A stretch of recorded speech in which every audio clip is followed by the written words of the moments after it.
रामकृष्ण हरी सर्वांना. आज दिनांक 11 जुलै 2026, वार आहे शनिवार. अजून थोडा माझ्याकडे वेळ आहे, त्याच्यामुळे मी माऊलींची पुढच्या सेवेला सुरुवात करत आहे. अध्याय 17. वक्रतुंड महाकाय सूर्यकोटी समप्रभा निर्विघ्न कुरु देव सर्व कार्येषु सर्वदा. अनंकापुरी पुण्यभूमी पवित्र तिथे नांदतो ज्ञान राजा सुपात्र. दया आठवीता महापुण्यराशी नमस्कार माधवी सद्गुरु ज्ञानेश्वराशी. ज्ञानेश्वरी अध्याय 17. विश्वविकासित मुद्रा जया सोडी तुझी योगनिद्रा. दया नमो जीव गणेंद्रा सद्गुरु तुझा. त्रिगुण त्रिपुरी वेडीला जीवत्व दुर्गी आडीला. तो आत्मा शंभूने सोडविला तुझी ह्या स्मृती. म्हणून शिवेसे कांटाळा गुरुत्वे तुझी आगळा. तरी हळू माया जळा माझी तरुणी. जे तुझ्या विखी मूड तया लागी तू वक्रतुंड. ज्ञानी यासी तरी अखंड उजूची आसी. दैविकी दिटी पाहता सानी तशी मिलनोन्मिलनी. उत्पत्ती प्रळय दोन्ही लीलाची करिसी. प्रवृत्ती करण्याच्या चाळी उठल्या मदगंधा निळे. पूजा जशी निलोत्पळी जीवभृंगाच्या. पाठी निवृत्ती कर्ण ताळे आहारी ते पूजा विधोळे. देवी मिरवेसे मोकळे अंगासे लेणे. वामांगीचा लास्य विलासू जो हा जगद्रूप अभासू. तो तांडव मिसे कळासू दावीसे तू. हे असो विस्मोदातारा तू होसे ज्याचा सोयरा. सोयरिकेची व्यवहारा मुकेसे तो. फेडीदा बंधनाचे ठाव तू जगत बंधू ऐसा भाव. धरू वेळ घेऊ भाव तुझ्याच अंगी. दुजयाचे निनावे तया देही दुरेसी पैदेवरा. जेने तू आपण पया केले तुझे. तू ते करुनी पुढे जे उपाय घेती दवडे. तया ठासी भव्य पाडे मागाची तू. जो ध्याने सोये मानसी त्या लागी नाही तू त्याचा देशी. ध्यानही विसरेसी तेनेसी वालभ तुझ. तू ते सिद्धीची जो नेणे ते नांदे सर्वज्ञपणे. वेदाही एवढे बोलणे नेगसी काने. मौनगा तुझे राशी नाव. आता श्रुतिका बांधो भाव. दिससी ते तुली भाव भजो काही. दैविके सेवकू हो पाहे तरी भेदिता द्रोहासील आहे. म्हणून आता काही नोहे तुझं लागेजी. जे सर्वता नोहिजे ते अद्वया तुझं लायचे. हे जाणे मी वर्म तुझे आराध्य लिंगा. तरी नुरोनी वेगळेपण रसी भज्जिनेले लवण. तैसे न मन माझे जाण बहु काय बोल. आता रिता कुंभ समुद्र रिगे तो संबळी तो भरोणी निगे. का दशीच दीपसंगे दीपोसी होय. तैसा तुझी या प्रणिती मी पूर्ण झालो श्रीनिवृत्ती. आता आणि नव्यती गीतार्थ तो. तरी षोडशाध्याय शेखी तिये समाप्तीची श्लोकी. जो ऐसा निर्णय निष्टंकी ठेविला देव. जे कृतकृत्य व्यवस्था अनुष्ठावया परथा. शास्त्राची एक सर्वता प्रमाण तुझ. तेथे अर्जुन मानसे म्हणे हे ऐसे कैसे. जे शास्त्रे विण नसे सुटिका कर्मा. तरी तक्षकांची फळे ठाकोनी कै तो मानी काढे. कै नाकीचा केशू जोडे सिंहाचीये. मग तेनी तो ओविजे तरी चलेने पाविजे. एरवी काय असे जे रिक्त कंठी. तैसी शास्त्रांची मोकळी या कै कोण वेटाळी. एक वाक्य देचा फळी कैसेची कै. जाल याही एक वाक्यता कालला अभिवेळू अनुष्ठिता. कैचा पसार जीविता हे तुला लिया. आणि शास्त्रीय अर्थे देशे काळे या चहूही जे एक फळे. तो विपाव की कामुळे आघव्यासे. म्हणून शास्त्रांचे घडते नोहे प्रकारे बहुते. तरी मूर्खा मुमुक्षा येते काय गतिपा. हा पुसावळा अभिप्राव जो अर्जुन करी प्रस्ताव. तो 17-18 अध्याय येत. तरी सर्व विषयी वितृष्ण जो सकळ कळी प्रवीण. कृष्णालाही नवल कृष्ण अर्जुनत्वे जो. शौर्या जोडला आधारू जो सामवंशाचा शृंगारू. सुखादी उपकारू जयाची लीला. तो प्रज्ञेचा प्रियतम ब्रह्मविद्येचा विश्राम. सहचरू मनोधर्म देवाचा जो. अर्जुन वास. ये पहिला श्लोक अध्याय 17 मधला. ये शास्त्रविधी मृत्सृच यजन्ते श्रद्धयान्विताः तेषां निष्ठा तु का कृष्ण सत्वमाहोरजस्तमाः. तो अर्जुन म्हणे गा तमाल श्यामा. इंद्रिया पावली या ब्रह्मा. तुझा बोलू आम्हा साकांशु पैची. जे शास्त्रे वाचुनी आणिके प्राणी असो मोक्ष न देखे. ऐसे का कै पेखे बोलिलासी. तरी न मिळेसी तो दोष नव्हेचे काळ अवकाशू. जो करवी शास्त्राभ्यास तोही दुरी. आणि अभ्यासी विराजिया होती जिया सामग्रिया. त्याही नाही अपैतिया तिये वेळी. उजू नोहेची प्राचीन नेदेशी प्रज्ञा संवान. ऐसे ठेले अपादान शास्त्रांचे जया. किंबहुना शास्त्रविकी एकही न लहातीची नखी. म्हणून मुखविकी सांडील जी. परी निर्धारुनी शास्त्रे अर्थानुष्ठाने पवित्रे. नांदतात परत्रे साचारे जे. तया ऐसे आम्ही व्हावे, ऐसे चाड बांधून जीवे, घेती त्यांचे मागावे आचारावया. धडाची आखरा तळी बाळ लिहे दातारा, का पुढासुनी पडी करा अक्षमू झाले. तैसे सर्व शास्त्र निपुण, त्याचे जे आचरण, तेची करीती प्रमाण आपली श्रद्धे. मग शिवादिका पूजने, भूम्यादिका महादने, अग्निहोत्रादिनी यजने, करीते जे श्रद्धा. तया सत्वर जतमा, माझे कोण पुरुषोत्तमा, गती होयते आम्हा सांगीजोची. तव वैकुंठ पीठाचे लिंग, तो निगम पद्माचा पराग, जे जयाचे हे जग आगंछया. काळसावीची आवाळू, लोकोत्तर प्रौढ, अद्वितीय गुडू, आनंद गणू, ये श्लाघिजती जे नैविके, ते जयाचे अंगी असे तो श्रीकृष्ण स्वमुखे बोलतू असे. श्री भगवान उवाच. त्रिविधा भवती श्रद्धा, देहिनां सा स्वभावजा, सात्विकी राजसी चैव तामसी चेतिता शृणु. म्हणे पार्था तुझा अतिसो, घेई का आम्ही जाणतसो, शास्त्राभ्यासाचा आडसो मानितोसी गी. नुसतीची श्रद्धा, झोंबे पासी परमपदा, तैरी तैसे ही प्रबोधा, सोहोपे नोहे. श्रद्धा म्हणतील यासाठी, पाते जो नाही किरीटी, काय द्विजो अंतज घृष्टी अंत्यंसी नोहे. गंगोदक जरी झाले, तरी मध्य भांडा आले, ते घेवोये काही केले विचारी पा. चंदन होय शीतळ, परी अग्निसी पावळू, ते हाती धरीला जाळू न शके काही. का किडाची आठ तिये फुटी, पडिले सोळे किरटी, घेतली चोखासाठी नागविना. तैसे श्रद्धेचे दळवाळे, अंगी किर चोखळे, परिप्राणांची आपळे विभागी जे. ते प्राणी येत स्वभावे, अनादि माया प्रभावे, त्रिगुणाचे आघवे वळिले आहाती. तेथेही दोन गुण खाचरी, मग एक घरी उन्मती, पै तेसियाची होती वृत्ती जीवांची या.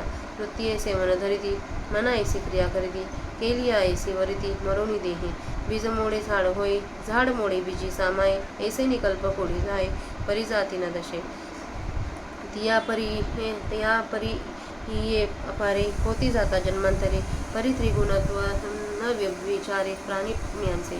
म्हणून प्राणी यांच्यापैकी पडिली श्रद्धा अवलोकी, ते होय गुणासारखी ती पेया.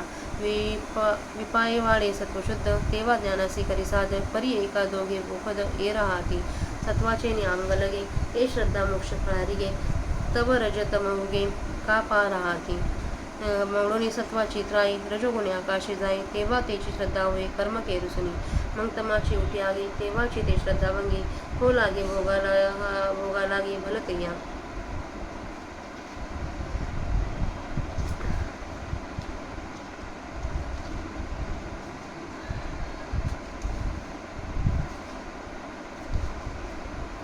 सत्वानुरूपा सर्वस्य श्रद्धा भवति भारत. श्रद्धा में यो यम पुरुषो यो यच्छुद्धः एव सः.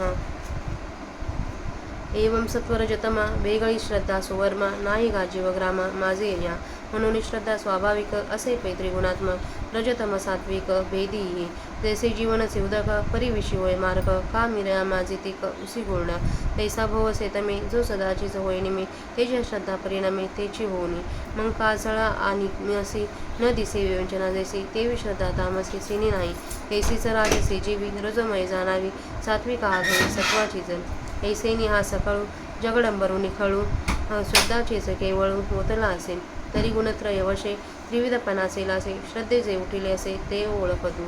तरी जाणी जे झाड फुले, का मानस जाणे जे बोले, भोगे जाणी जे केले पूर्वजन्मीचे. तैसी जिही चिन्नी, श्रद्धेची रूपे तिन्ही, देखिजते देवानी अवतारी पा. इथे अध्याय 17च्या 75 ओव्यांचं वाचन झालंय. आपण त्यांचा मराठी अर्थ बघूया. ज्या तुझी योग माया विश्वरूपी प्रफुल्लित आकाराला प्रकट करते व जी जीवरूपी गणांचा तो स्वामी गणपती, त्या सद्गुरू तुला नमस्कार असो. पूर्वी त्रिपुरासुराचा वध करून देवास मुक्त करण्याच्या वेळी शंकरास गणपतीची स्तुती करावी लागली. तो प्रसंग मनात आणून ज्ञानेश्वर महाराज म्हणतात, सत्व रज तमरूपी 3 शहरांनी वेढिलेला व जीवभावरूपी किल्ल्यात अडकलेला जो आपला आत्मा, तो शिवाने गुरुरूपी, तो जो श्री गणेश, त्या तुझे स्मरण करून सोडविला. म्हणून शिवाबरोबर तुझी तुलना केली असता श्रेष्ठत्वाने तूच अधिक आहेस. तरी आपण मुमुक्ष जीवांना मायारूपी जाळातून तारतोस, म्हणून तू भोळ्यासारखा हलका आहेस. जे तुझ्याविषयी अज्ञानी आहेत त्यांच्यापासून तू आपले मुख एकीकडे फिरवले आहेस आणि ज्ञानवानांना तर तू नेहमीच सन्मुखच आहेस. आपले डोळे पाहिले तर बारीक आहेत, तर त्या दृष्टीच्या झाकण्यात व उघडण्यात, ज्ञानाच्या संकोचात व विकासात जगाची उत्पत्ती व प्रलय ही दोन्ही आपण सहज करता. प्रवृत्तीरूपी कानाच्या हलण्याने गंडस्थळातून वाहणाऱ्या मदाच्या सुवासाने युक्त असलेला जो वारा सुटला त्याला बोलून जीवरूपी भ्रमर तुझ्या मस्तकावर गोळा झाले. त्या जीवभ्रमररूपी निळ्या कमळाने तू पूजिला गेला आहेस. नंतर जेव्हा निवृत्तीरूपी कानांच्या हालण्याने ती बांधलेली पूजा उधळून जाते, तेव्हा आपल्या मोकळ्या शरीराचा अलंकार तू मिरवतोस. माया हीच कोणी तुझी स्त्री, तीच तिची नृत्यक्रीडा, हाच जो जगदरूपी आभास. त्यातील कौशल्य मायेचे आपल्या नृत्यक्रीडेत जगदाभास दाखवणे हे तू आपल्या नृत्याच्या द्वारे दाखवतोस. तुझ्या आश्रयाने असणारी जी माया तिची जगदाभासरूपी नृत्यक्रीडा तू आपल्या अस्तित्वावर दाखवतोस. हे श्री गुरु, हे राहू द्या. आश्चर्य हे आहे, तू ज्यांचा सोयरा होतोस तो सोयरेपणाच्या व्यवहाराला मुकतो. म्हणजे तू ज्यांच्यावर प्रेम करतोस त्याला सर्वत्र आत्मप्रतीती होत असल्यामुळे त्यांची आपापर भावना नाहीशी होते. तू अहंकारादी संसार बंधनाचा ठावठिकाणा नाहीसा करणार आहेस. म्हणून जगदबंधू या नावाचा अभिप्राय तुझ्याच ठिकाणी प्रशस्तपणाने लागतो. जगदबंधू हे नाव तुला यथार्थ शोभते. हे देवराया, ध्येयदृष्ट्या दुसरा जो त्या तुला ज्याने आपले रूप मानले त्याला द्वैताच्या नावाने स्वतःचा देहही वेगळा उरत नाही. म्हणजे जो तुला आपला आत्मा समजला त्याला आपल्यासह वर्तमान संपूर्ण जग आत्मरूप दिसते. तुला विषय करून तुझ्या प्राप्तीच्या साधनाद्वारे जे धाव घेतात त्यांना तू फार दूर राहतोस. जो ध्यानाच्या योगाने तुला मनात आणून पाहतो त्याच्या ध्यानाला विषय होईल असा तू त्यांच्या वृत्तीस नाहीसा होतो व जय ऐक्यबोधात तुझी ध्यानही विसरतो त्यावर तुझे प्रेम असते. जो तुला सिद्ध स्फूर्तीने प्राप्त होण्याजोगा नव्हे असे जाणत नाही म्हणून शब्दादी साधनाने तुझे आकलन करण्याचा प्रयत्न करतो, तो सर्व जाणणारा म्हणून मिरवतो. त्या शब्दज्ञानाच्या शब्दरूप साधनाने हे श्रीगुरु तुमची सिद्धी कशी होणार? कारण सर्वज्ञ म्हणून गाजलेल्या शब्दराशीरूप वेदाने केलेले अर्पण वर्णन जेथे आपल्या कानापर्यंत येण्याची पंचाईत पडते तेथे त्या शब्दज्ञानाचा काय पाड? महाराज, मौन हे आपल्या जन्मराशीवरून काढिलेले आपले नाव असे असल्या कारणाने मी स्तुती करण्याची उत्कट इच्छा कोठे बाळगू? जे तुझे स्वरूप मला दृश्यत्वे करून दिसत नाही ते सर्व मिथ्या आहे, तर मग मी भजन कशाचे करावे? हे देवा, जर मी तुमचा सेवक होऊन पाहीन तर तुमच्या एकरस स्वरूपात सेव्य व सेवक असा भेद उत्पन्न केल्यामुळे मी तुमचा द्रोह केल्याचे पातक प्राप्त होईल. म्हणून महाराज, तुमच्या संबंधाने मी स्वतःच काहीच होत नाही, तुमच्याहून कोणत्याच प्रकाराने वेगळा राहत नाही. जेव्हा सर्व प्रकारे सर्वहीन व्हावे म्हणजे जेव्हा कशाची अहंता घेऊ नये, जेव्हा अद्वय जो तू त्या तुझी प्राप्ती होते, हे आराध्य बोलते, हे तुझे वर्म मी जाणत नाही तर फार काय सांगू? जसे मीठ वेगळेपणाने न उरून पाण्याला भसते म्हणजे पाण्याहून तद्रूप होऊन राहते, तसे माझे नमन आहे असे समजा. आता रित्या घागरीने समुद्रात प्रवेश केल्यावर ती उचंबळून भरून निघते अथवा आत दिव्याच्या संगतीने दिवास होतो, त्याप्रमाणे हे श्री निवृत्ती आता तुम्हाला नमस्कार करून मी पूर्ण झालो. आता मी गीतेचा अर्थ प्रकट करीन. तर 16व्या अध्यायाच्या अखेरीला त्या समाप्तीच्या शेवटाच्या श्लोकात देवाने निश्चयात्मक रीतीने जो असा सिद्धांत स्थापित केला तो हा की अर्जुना, कृत्य व अकृत्य यांची रीती आचरणात आणण्यास तुला एकच शास्त्र पूर्णपणे प्रमाण मानले पाहिजे. तेव्हा अर्जुन मनामध्ये असे म्हणाला की कर्मालाही शास्त्रापासून सुटका नसावी. असे का असावे? कर्म करण्याला मोकळीक नाही का? तर तक्षक नावाच्या नागाजवळ जाऊन त्याच्या फणीतील मणी कसा काढायचा व सिंहाच्या नाकातील केस कोठे मिळवायचा, मग त्या केसात तो मणी ओवायचा तर दागिना प्राप्त करून घ्यावा, नाही तर काय मोकळ्या गळ्याने राहावे. त्याप्रमाणे शास्त्रांचा जो मतभेद त्याला कोण कधी आकलन करेल व एक वाक्यतेच्या फळात केव्हा प्रवेश होईल? जरी एक वाक्यता झाली तरी त्याप्रमाणे वागण्यात आचरण करण्यात वेळ कसा मिळेल? एवढ्याला शास्त्रांची एक वाक्यता करणे व त्याप्रमाणे कर्माचरण करणाऱ्याला आयुष्याचा विस्तार कुठून मिळणार? आणि शास्त्रांचे ज्ञान, लागणारी द्रव्यादी सामग्री, सांगितलेले ठिकाण व योग्य काल या 4 साधनांचा एकत्र योग येऊन जे कर्म पार पडणार हे तर क्वचितच घडणार, कारण सर्वांना हा असला योग कुठून साधणार? म्हणून शास्त्राने सांगितल्याप्रमाणे सर्व घडून येणे हे पुष्कळ असंभवनीय आहे असे आहे. तर मग अशा स्थितीत अज्ञानी मुमुक्ष लोकांना कोणता मार्ग आहे? हा अभिप्राय विचारण्याकरता अर्जुन की प्रस्तावना करतो ते येथे 17व्या अध्यायाचा प्रसंग होय. तर सर्व विषयांच्या ठिकाणी जो अर्जुन निरीच्छ व जो सकाल कालांमध्ये प्रवीण आणि आश्चर्यरूप श्रीकृष्ण खरा, परंतु त्यास आश्चर्यही देणारा अर्जुन रूप जो हा एक दुसरा कृष्णच आहे. जो अर्जुना शूरत्वास आधार प्राप्त झाला आहे, जो अर्जुन चंद्रवंशाचे भूषण आहे, दुसऱ्या सुख देणे वगैरे उपकार करणे ही ज्याची लीला आहे, जो अर्जुन युक्त बुद्धीचा प्रियपती आहे, जो ब्रह्मज्ञानाच्या विसावाची जागा आहे आणि जो देवांच्या मनोधर्माप्रमाणे वागणारा सोबती आहे.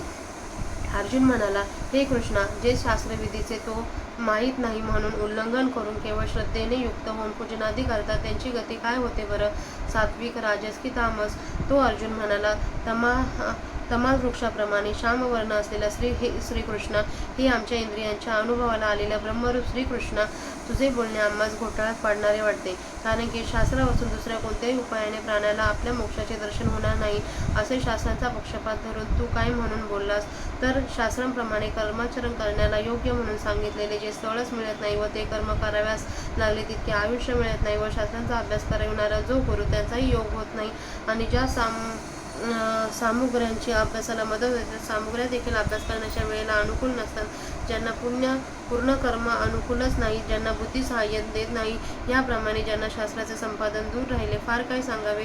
शास्त्राभ्यासाविषयी टेकण्याला एकही आधार मिळत नाही, म्हणून ज्यांनी शास्त्रांची वाटावाट टाकली, परंतु शास्त्रांचा विचाराने निश्चय करून व शास्त्रांच्या अर्थाप्रमाणे पवित्र आचरण करून परलोकात जे खरोखरच नांदत आहेत त्यांच्यासारखे आम्ही व्हावे, अशी जीवाशी इच्छा बाळगून तसे आचरण करण्याकरता जे त्यांच्या मार्गाचे अवलंब करतात. अहो महाराज, धड्यातील अक्षरे पाहून त्याखाली जसे हुबेहूब मूल लिहिते अथवा डोळसाला पुढे करून जसा आंधळा त्याच्या मार्गे चालतो, त्याप्रमाणे जे सर्व शास्त्रात निपुण असतात त्यांचे जे आचरण असते तेच आचरण आपल्या श्रद्धेला जे प्रमाण करतात त्यांच्यावर श्रद्धा ठेवून त्याप्रमाणे वागतात. मग शिवाधिक देवांच्या पूजा, भूमिदानाधिक मोठी दाने व अग्निहोत्राधिक यज्ञ जे श्रद्धेने करतात त्यांना हे पुरुषोत्तम सत्व रज व तम यापैकी कोणतीही गती प्राप्त होते ते आम्हाला सांगा. तेव्हा वैकुंठ स्थानाचे आराध्य दैवत व जो वेदरूपी कमलातील पराग आहे व ज्याच्या अंगाच्या छायेने आहे, ज्यांच्या आश्रित मायेने हे जग जगले, स्वभावताच असलेली काळाच्या ठिकाणाची प्रबलता आणि जगात आढळून येणारी लोकोत्तरता व प्रौढपणा, अद्वैतत्व, गुढता आणि आनंद घनता हे गुण, त्या गुणांचा जो बोलवाला आहे, तो ज्याच्यावर जोरावर आलेला आहे, ते सामर्थ्य त्याच्या ठिकाणी पूर्णपणे आहे, तो श्रीकृष्ण प्रभू आपल्या मुखाने सांगत आहे. श्रीकृष्ण म्हणाले, प्राण्यांची ती स्वाभाविक श्रद्धा सात्विक, राजस आणि तामस अशा 3 प्रकारची असते ती ऐक. देव म्हणतात, अर्जुना, तुझा आग्रही आम्ही जाणत आहे असे समज. तू शास्त्राभ्यासाची अडचण मानित आहेस ना, नुसत्या श्रद्धेने मोक्षाला स्वाधीन करू पाहतोस. तर चतुर अर्जुना, हे तसे सोपे नाही. अर्जुना, श्रद्धा म्हणून म्हटले की केवळ श्रद्धेनेच कार्यभाग होईल असा विश्वास धरू नये, कारण की ती श्रद्धा कोणत्या प्रकारची असेल ते सांगता येत नाही. महाराजांच्या संसर्गाने ब्राह्मणही महाराज होत नाही काय? गंगेचे पाणी जरी असले तरी ते दारूच्या भांड्यातून आले तरी ते घेता येईल काय? विचार कर बरे. चंदन हा स्वभावतः थंड आहे, परंतु त्याचा अग्नीशी संबंध आला असता तो हाती धरला तर जाळू शकणार नाही. अथवा अर्जुना, हिणकस सोने आठवीत असलेल्या मुशीत उत्तम सोने पडले असता त्याचा हिणकसाशी संयोग आल्याने ते हिणकस होईल, असे असता ते सोने उत्तम आहे अशा समजुतीने घेतले तर त्यापासून नुकसान होणार नाही काय? त्याप्रमाणे श्रद्धेचे स्वरूप स्वभावतः शुद्ध आहे, परंतु ज्यावेळी ती प्राण्यांच्या वाटणीस येते, प्राणी तर स्वभावतः अनादी असलेल्या मायेच्या सामर्थ्याने सर्व त्रिगुणाचेच बनलेले आहेत. त्या त्रिगुणात देखील 2 गुण कमी होतात आणि मग 1 वाढतो. त्यावेळेला जीवांच्या वृत्ती त्या वाढत्या गुणांसारख्या होतात. ते जीववृत्तीप्रमाणे अंतःकरणाच्या स्थितीप्रमाणे संकल्प करतात, संकल्पाप्रमाणे कर्म करतात आणि मेल्यावर केलेल्या कर्माप्रमाणे देह स्वीकारतात. बीज नाहीसे होऊन त्याचे झाड होते आणि झाड नाहीसे होऊन त्याचा बीजात समावेश होतो. हा क्रम कोट्यावधी कल्पे चालला तरी झाडाची जात नष्ट होत नाही. त्याप्रमाणे ही अवस्था जन्मांतरे होत जात असतात. प्राण्यांचे त्रिगुणत्व बदलत नाही, म्हणून प्राण्यांच्या वाट्याला आलेली जी श्रद्धा ती या 3 गुणांसारखी होते असे समज. कदाचित तेव्हा शुद्ध सत्वगुणाला इतर दोष रजतम विरुद्ध आहेत. सत्वासंबंधी ती श्रद्धा मोक्षरूप फलापर्यंत जाते, तेव्हा रज व तम स्वस्थ का बरे राहतील. सत्वाचे बल नाहीसे करून जेव्हा रजोगुण अतिशय वाढतो तेव्हा ती श्रद्धा कर्मरूपी सरसकट झाडणारी केरसुनी होते. मग तमाची जेव्हा आण उठते तेव्हा तमोगुण अतिशय वाढतो, तेव्हा हव्या त्या निषिद्ध विषय सेवनाने त्या श्रद्धेची प्रवृत्ती होते. हे अर्जुना, प्रत्येकाची श्रद्धा ज्याच्या त्याच्या सत्वादी संस्काराप्रमाणे असते. मनुष्य प्राणी हा श्रद्धामय असतो, ज्याची ज्यावर श्रद्धा असते तसा तो असतो. हे चांगले वर्म जाणणारा अर्जुना, याप्रमाणे या जीव समुदायामध्ये सत्व, रज व तम या 3 गुणांविरहित श्रद्धा नाही, म्हणून स्वाभाविक रीतीने राजस, तामस व सात्विक या प्राण्यांच्या 3 प्रकारांमुळे श्रद्धा ही 3 गुणांच्या रूपाची बनली आहे. ज्याप्रमाणे पाणी हे स्वभावतः जगविणारेच आहे, परंतु विषाशी युक्त केले असता ते मारक होते, अथवा मिऱ्यांशी युक्त केले असता जसे तिखट होते, व ऊसाशी युक्त केले असता जसे गोड होते, त्याप्रमाणे तमाच्या आधिक्यात जो जन्मतो व भरतो त्याच्या ठिकाणी श्रद्धा ते तमोगुणच होऊन परिणामास प्राप्त पावते. मग काजळ आणि शाईमध्ये यामध्ये रंगात जसा फरक दिसत नाही, त्याप्रमाणे तामस श्रद्धा ही तमोगुणाहून वेगळी नाही. त्याप्रमाणे श्रद्धा ही रजोगुणी अंतःकरणात रजोगुणाच्या रूपानेच असते असे समजावे, व सत्वगुणयुक्त अंतःकरणामध्ये ती सर्व सत्वाचीच असते. अशा तऱ्हेने हे सर्व जग केवळ सर्व श्रद्धेचेच ओतले आहे. परंतु हे जगडंबर 3 गुणांच्या अधीन असल्या कारणाने त्यांच्या ठिकाणी असलेल्या श्रद्धेमध्येही 3 प्रकारचे चिन्ह उत्पन्न झाले आहे असे तू समज. तर झाड जसे फुलांवरून ओळखता येते, अथवा बोलण्यावरून जसे त्यांचे मन जाणता येते, अथवा या जन्मातील सुखदुःखांच्या भोगावरून जसे मागील जन्मात केलेले कर्म ओळखता येते, त्याप्रमाणे ज्या ज्या लक्षणांनी श्रद्धेची 3 रूपे समजली जातात तो प्रकार आहे. आता 17व्या अध्यायातील पहिल्या 75 ओव्यांचं वाचन झालं आहे, अर्थ पण वाचला आहे. तर इथून पुढं श्रीकृष्ण भगवान श्रद्धा ही प्रत्येक गुणानुसार कशी वेगळी असते, रजतम सत्व, ते आता पुढं सांगणार आहे. झालेली सेवा पांडुरंगाच्या चरणावर अर्पण करूया, माऊलींच्या समाधीवर अर्पण करूया.